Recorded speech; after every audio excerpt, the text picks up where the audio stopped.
ಎಲ್ಲರನ್ನು ಪ್ರೀತಿಸುವುದೆಂದು ಕಲಿಸಿದ ಶಾಲೆ. ತಾಯ್ನುಡಿ ದೇವನುಡಿ ಎಂದ ಶಾಲೆ.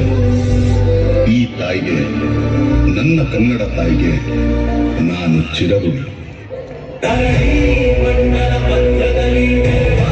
ಕನ್ನಡ ದೇಶದಲ್ಲಿ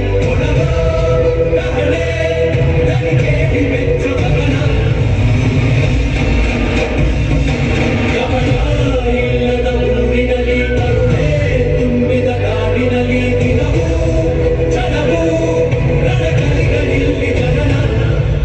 ಕನ್ನಡದಲ್ಲಿ ಉಸಿರಾಡುವುದೆಂದರೆ ಕನ್ನಡ ಮುನಿದು ಬೇರೆ.